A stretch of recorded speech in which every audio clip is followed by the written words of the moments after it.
안녕하세요, 뉴스반장입니다. 4.15 총선을 이틀 남겨둔 13일, 지난 주말 윤석열과 한동훈이 그간 검찰 내부에서 해왔던 비공개 발언과 행태가 세상에 폭로되며 관심이 집중됐습니다. 하지만 4.15 총선 뉴스에 묻혀 이내 사라지고 말았는데요. 그간 윤석열이 왜 문재인 대통령을 집요하게 수사해왔으며 그가 원하는 게 무엇인지를 알 수 있는 내용이었습니다. 이렇게 하나씩 진실이 드러날 때마다 철저하게 대통령과 국민을 기만한 윤석열의 이중적인 모습에 배신감과 분노를 느끼는데요. 그는 왜 검찰청장이 되려 했을까요? 이유는 하나였습니다. 자신들의 기득권을 보호하고 지키기 위해서였던 거죠. 작년 흔히 말하는 조국 사태는 정확하게 규정을 하자면 검찰의 쿠데타입니다. 그 쿠데타를 진압하기 위해서 애를 쓰다가 다시 새로운 소임을 가지고 올해 검찰개혁을 완수하기 위해서 이 자리에 섰습니다. 긴 말 하지 않겠습니다. 한판 떠날 수밖에 없습니다. 그리고 올해 안에 반드시 정리하도록 하겠습니다.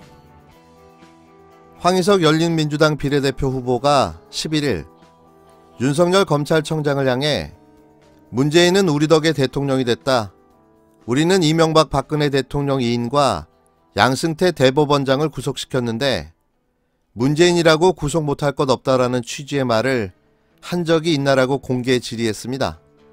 황 후보는 12일 복수의 인사들로부터 윤 청장이 그런 이야기를 했다고 들었기 때문에 질의한 것이라고 밝혔는데요.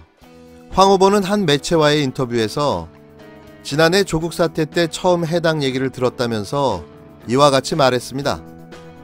다만 제보자의 신상에 대해선 일체 구체적인 말씀을 드리기 어렵다라고 했는데요.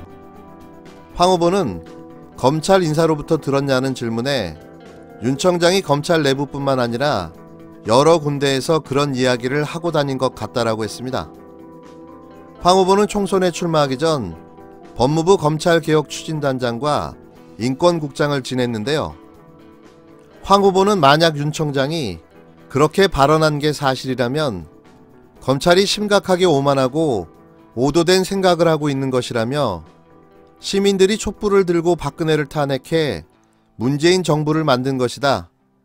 검찰은 중간에 끼어서 수사를 한 것뿐인데 국민과 대통령을 무시하고 있는 것이라고 말했습니다. 황 후보는 최근 열린민주당의 지지율이 떨어지자 이를 만회하기 위해 윤석열 때리기에 나선 것이 아니냐는 질문에 말이 안 된다. 그렇다고 지지율이 움직이냐라며 당선이 되든 안 되든 검찰개혁은 계속해 나갈 과제라고 답했는데요.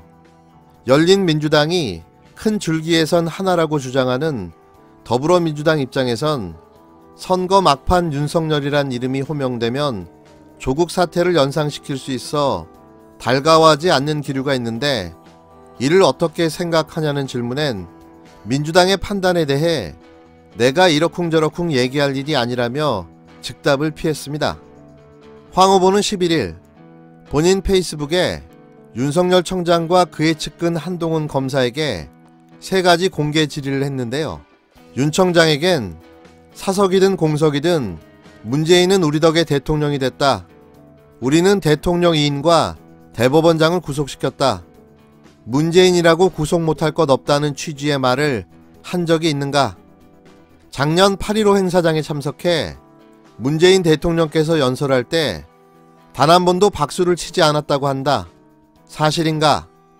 그렇다면 왜 그랬는가라고 2가지를 물었고 한동훈 검사장에겐 대포폰이나 차명폰을 사용한 적이 있는가? 없는가라고 물었는데요.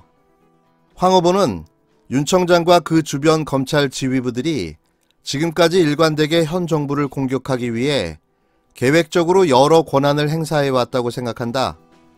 윤 청장에 대한 첫 번째 질문의 경우 검찰이 정부에 대한 존중이 없는 그 기저의 이유를 보여준다.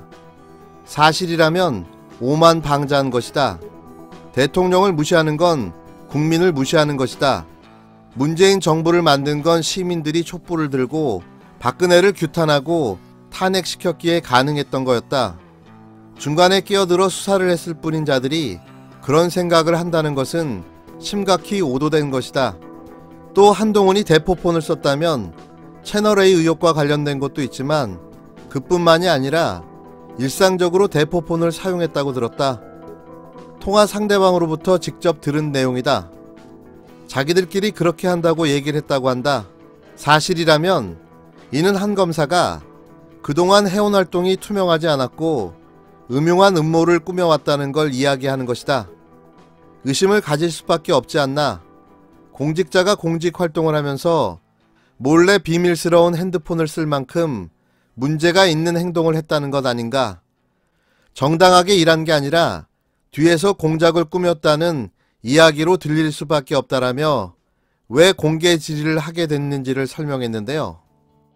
새롭게 드러난 놀라운 사실들. 이게 진짜라면 지금의 윤석열과 정치 검찰의 행태가 왜 이럴 수밖에 없는지를 명확하게 이해할 수가 있는데요. 저들은 국민이 뽑은 대통령도 촛불을 들었던 시민들 모두 자신들의 발 밑아래로 보고 있었던 겁니다. 정권은 유한해도 검찰은 무한하다는 저들의 착각이 대한민국을 검찰공화국으로 만들어 왔던 거죠. 하지만 이제 정치검찰의 생명도 얼마 남지 않았습니다. 반드시 정치검찰은 개혁될 것이고 무소불위의 검찰 권력은 반드시 사라지게 될 것입니다. 무너졌던 분열되었던 우리 자유민주 세력 이제 하나가 되었습니다. 이제 국민 여러분과도 하나가 되겠습니다. 우리 보수 정당이 이번 선거에서 굉장히 이 패배를 하면 이 나라가 정말 어디로 갈지 모르겠다, 이런 위기감을 저희들 스스로 가지고 끝까지 위기감을 가지고서 두 번째 칸을 반드시 선택한다고 생각해서 양쪽 다 두 번째 칸을 찍으시면 됩니다. 더불어와 민주라는 글자는 절대로 읽지 마세요. 그것만 빼고서 투표하시면 됩니다. 4.15 총선을 불과 이틀 남겨두고 깜짝 놀랄 뉴스가 나와 모두를 경악시켰는데요. 김종인 미래통합당 총괄선거대책위원장이 12일 대구 경북 지원 유세를 가지 않는 이유에 대해 자가격리 당할까봐 못 가는 것이라고 밝혔습니다. 김 위원장이 대구 경북을 찾지 않아 지역에서 홀대론이 제기되는 상황에서 나온 발언인데요. 이번 선거는 그냥 포기하는 걸로 보여집니다. 어떻게 아무 생각 없이 이런 말이 쉽게 나올 수가 있는 거죠? 이날 서울 종로구에서 황교안 대표를 지원 유세한 김 위원장은 대구 경북 방문 계획을 묻는 기자들의 질문에 대구는 코로나 때문에 갔다 오면 자가격리 당할까봐 못 가는 것이라며 사실은 대구 경북을 제일 먼저 가려고 했다고 밝혔는데요. 해당 발언 뒤 선대위의 한 관계자가 김 위원장에게 귓속말을 건넨 이후 김 위원장은 후보들이 자신이 있으니 대구 경북에 오지 말라고 수도권에 집중하라고 이야기했다라고 말을 바꿨습니다. 김 위원장은 4.15 총선 공식 선거운동이 시작된 지난 2일부터 수도권을 중점에 두고 전국적인 지원 유세에 나서고 있는데요. 하지만 선거일을 코앞에 둔 이날까지 김 위원장이 보수의 텃밭인 대구 경북에는 지원 유세를 가지 않고 있어 지역에는 홀대론이 제기되고 있습니다. 김 위원장은 남은 선거 기간 이틀 동안 평상시와 똑같은 전략으로 임하겠다며 13일에 지방에 잠깐 갔다가 모레는 완전히 수도권에만 집중할 것이라고 밝혔는데요. 김 위원장은 오는 13일 충북, 대전, 세종과 경기 일부 지역의 지원 유세를 나갈 예정입니다.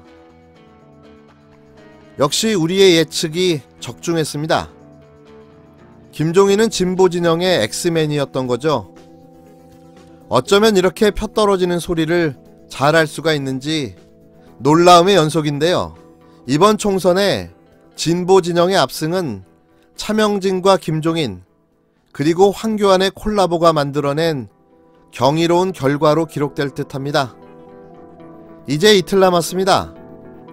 마지막까지 최선을 다해 맡은 바 역할을 충실히 해주시기를 부탁드립니다.